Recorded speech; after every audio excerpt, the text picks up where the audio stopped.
Raid 2 இந்த படத்தோட கதையை பற்றி பார்த்தோன்னா, இது வந்து ஒரு நேர்மையான இன்கம் டேக்ஸ் ஆஃபீஸருக்கும் ஒரு பொலிட்டீஷியனுக்கும் நடக்கக்கூடிய வார் தான் இந்த படம். இது வந்து நம்ம ஒரு லோ பட்ஜெட் கந்தசாமி மூவி மாதிரி. இதில் வந்துட்டு இப்போ பக்கா கமர்ஷியல் மூவி. இது வந்து இந்த படத்தோட ப்ளஸ்ஸை பற்றி பார்த்தோம் அப்படின்னா, இதில் வந்துட்டு படம் வந்து போர் அடிக்காமல் ஸ்டார்ட் டு எண்ட் வந்து எங்கேயுமே போர் அடிக்காமல் லேக் இல்லாமல் நல்லா எடுத்திருப்பாங்க. அதே மாதிரி இதில் வந்துட்டு இன்னொரு ப்ளஸ் என்னென்னா, நம்ம அஜய் தேவகனோட ஆக்டிங் வந்து ரொம்ப பிரமாதமாக இருக்கும். இயல்பான ஆக்டிங்காக இருக்கும்.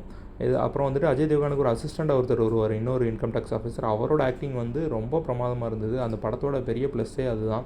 அதுக்கப்புறம் வந்துட்டு இந்த படத்தில் மைனஸ்ன்னு பார்த்தீங்கன்னா, வில்லனோட கதாபாத்திரம் வந்து அவ்வளவு பிரமாதமாக இல்லை. ஈஸியாக வந்து ஹீரோ வில்லனை டேக்கிள் பண்ணிடுவார். எல்லா விஷயத்துலையுமே ஈஸியாக வின் பண்ணிடுவார். வில்லனோட ரெஸ்பான்ஸ் வந்து அவ்வளோ அந்த படத்தில் வந்து நமக்கு ரொம்ப இன்ட்ரெஸ்டிங்கான விஷயங்கள் எதுவுமே இல்லை. அது ஒன்று தான் அந்த படத்தில் ஒரு மைனஸ். மற்றபடி படம் கண்டிப்பாக பார்க்கலாம். நெட்ஃப்ளிக்ஸில் அவைலபிளாக இருக்குது.